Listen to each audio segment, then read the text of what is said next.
Hi, everyone. Today we're joined by Kent Fries, the manager of the member services team at Vestcor. He'll be answering a few questions that relate to him and his team. Just a reminder that questions from members included in this presentation are presented as they have been received. They have not been edited. Some have been translated from French. This presentation is for information purposes only, and no rights are conferred by the information provided.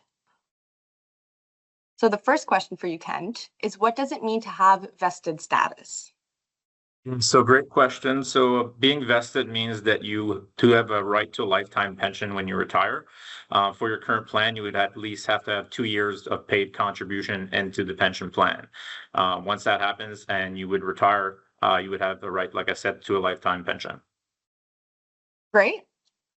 Our next question is what happens to my contributions if I'm vested but get subjected to a layoff? So anytime somebody terminates, whether they lay off or they retire, whatever, we do need what we call a termination form to come from the employer.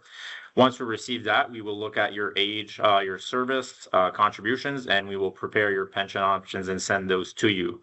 But like I said, the key is to get that termination form with the date from your employer. And once we get that, we will calculate and present you with pension options. Awesome. Does being vested after 2 years mean that you'll see employer contributions to pension on your annual statement? Yeah, so great question. We do get this question quite a bit. So the employer contributions won't show up on your annual statement. The reason is that the employer contributions get put into the New Brunswick Public Service Pension Fund. They're not directly linked to you individually. So you will not see the employer contributions show up on your statement. The idea that your employer contributes to the pension plan is to make sure that your plan stays in good health and that you're able to get a pension for life at retirement. Next one. Will there be an impact on my pension if I choose to live abroad during my retirement?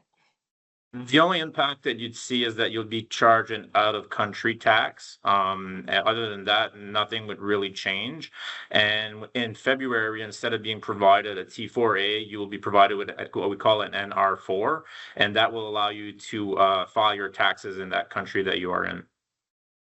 Perfect. Why do you claw back 5% of our pension money for every year that someone retires before 65? For example, Vestcor keeps 25% if someone retires at 60. So Vestcor is a service provider. So we do administration and investment on behalf of the New Brunswick Public Service Pension Plan. So Vestcor wouldn't keep any money. As for your 5% reduction question, those were, I guess, provisions that were discussed and approved when the plan converted. So the 25% really it's 25% reduction for all your service. If you were to retire at 60 from January 1st, 2014 until your retirement. Any service prior to January 1st, 2014, if you retire at 60 years old, there would be a 0% reduction. So really that 25%, if you do retire at 60, would only be on your service from January 1st, 2014 until your retirement date. So not all of your service combined. Perfect. On to the next one. What is the preferred time frame to request a formal pension estimate? So you can request a formal pension estimate when you're within 2 years of your retirement date. I would suggest when you are from 1 year to a year and a half to that date to request that official estimate. The reason I say that, it gives us enough time to calculate that and for you to review the numbers, because after that you do need to let your employer well in advance of your retirement date. So we suggest 6 months prior to retirement date to let your employer know that you want to retire. So a good time frame would be a year to a year and a half prior to retirement date to request that official estimate. Great. Thanks, Kent. Do our years of service come into account to retire earlier? Great question. So your particular pension plan does not have an age service plus index calculation. So really the earliest you can retire is 55 years old. But yeah, it doesn't matter if you have 2 years or 25 years. That doesn't play a role in that you can retire earlier. Great. That's great to know. If someone retires at 60 but only wants to take their pension at 65, is it possible? Yes, if you retire or terminate at 60, you can do what we call defer your pension. The latest you could defer if you terminate at 60 is 65, but you could start pension anywhere in between there. But yeah, that you can certainly defer your pension at 65, the latest. Next one, if you retire at 60, do you have the 5% reduction forever or just until you turn 65? Great question. So the 5%, the reductions are calculated on the age you do start your pension, and those follow you throughout your retirement. I think maybe there's the 65-year-old is that if you retire prior to age 65, you get what we call bridging or integration, and that component basically would stop at 65 or stop to be paid. Bridging or integration is there if somebody retires prior to age 65. It helps supplement your income because at 65, that's when you can get an unreduced CPP. So your pension plan is integrated with CPP in that way. Perfect. If I'm 2 years plus in and retire at 60, do I have to take pension with deductions or can I delay pension until 65? And I think you kind of answered this one earlier, but might just be important to reiterate. Similar question as I think the one where the two questions ago, you can defer your pension. The key is that if you do retire at 60 and defer, the latest you can defer to is 65.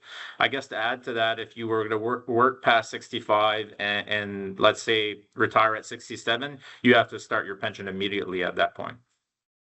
Great, that's really good to know. If we have two plans for retirement at NB Power, the original that has no penalty at age of 60 and shared risk at age of 65, can the plans be separate, as in retire at 63 and defer the shared risk plan for 2 years, so no penalty? So that's a good question. So yeah, you can't start one and not the other. They both have to be started at once. I mean, they are the same pension plan. It's just that it did convert to the more of the shared risk model on January 1st, 2014. What does happen is that the calculations are done separate for service pre and post conversion, and then they get combined to make your full monthly pension. But they do have to be started. Everything has to be started at the same time. Next one. In terms of contracts, the amounts deducted monthly from my salary. After the contract ends, can we withdraw this money or does it have to be transferred to an RRSP? So I think it's similar to a previous question. So once you would terminate your contract, we would need a termination form from your employer. We would look at, obviously, if you're vested or non-vested and your age, and then present you with options. The only way you could transfer money to an RRSP is if you're not vested. You could either put it into an RRSP, which wouldn't be taxed, or take a cash refund. If you are vested, then that RRSP option is no longer available. And if you do terminate after 55 and are vested, then you would need to start your pension. So it all depends really how old you are and if you're vested or not, but we would certainly present you with options once we receive that termination. Great. Is it possible to receive my retirement as a lump sum payment at age 65? So the only way to get a lump sum payment at 65 is if you were to terminate and not be vested. So kind of similar to what I just answered, but that would be the only way. If you're vested at age 65, you will get a monthly pension for life. Perfect. If someone has retired at 65 and dies at 66, what happens to the money that the employee has paid into Vestcor? So when you retire, you'll have to make a choice of what form of pension you want. So if you retire at 65 and pass away at 66, your pension would be paid into accordance with the option you've chosen. So it could be one of the survivor pension options for a spouse of 50, 60, or 100%, or one of the life guarantee options. But yeah, once you pass away after you retire, it would be paid into accordance in the choice that you made at retirement. Great. And just to clarify, is that money paid to Vestcor? Oh, well, no, the money is not paid to Vestcor. It gets paid into the New Brunswick Public Service Pension Plan Fund. As I mentioned, obviously, previously, we are a service provided for the NBPSPP. But yeah, that money doesn't go directly to Vestcor. Okay, great. Thank you for clearing that up. Next one. If you're married and living with a partner, do you still need to have a beneficiary assigned by us for a pension? So that's a great question. So I'm going to try and, I guess, dive into it a bit deeper. So if you're married or 2 years common law under the Pensions and Benefits Act, that person is automatically beneficiary. They're considered your legal spouse for pension purposes. So if you were to name beneficiaries, I would name somebody else other than your spouse, because your spouse would supersede any beneficiary name. So in an instance, it'd be good to name children if you did have children, because if something were to happen to both of you at the same time, then your children are named. So it's a good question. So like I said, if you have a spouse as defined under the Pensions and Benefits Act, which is married or at least 2 years common law, they would be automatically beneficiary and supersede any beneficiary named on file. Perfect. Next one. If I die at, say, 70, does my spouse continue to receive pension benefits until death at a reduced rate compared to what I would have been receiving? So I'm going to assume in this case they say to receive pension benefits that the person at 70 is already on pension. And so it's similar to the previous question that it would be paid out into accordance of the choice they made at retirement, but that surviving pension for a spouse is for the remainder of their lives. Perfect. That's great to know. Next one. My listed beneficiary is my common law partner. In the event of my death, what would he receive? So this question would be, I guess, answered in a few parts. If you do have a spouse as defined under the Pension and Benefits Act, as I answered a few questions before, I would name other people as beneficiary because your spouse would supersede anybody on file. If you are an active employee and pass away, your spouse would receive either they can take a determination value and a lump sum payment, or a 50% survivor pension for the rest of their lives. If you are retired, and as mentioned already, it would be paid in accordance of the choice you made at retirement. All right, thank you for your time, Kent. Really appreciate all the answers you provided.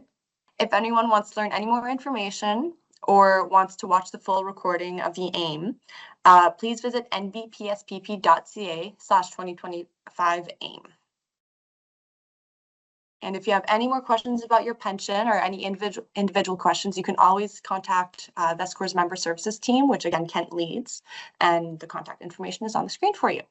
Thank you so much for watching, and thank you again for your time, Kent. We really appreciate it. For having me.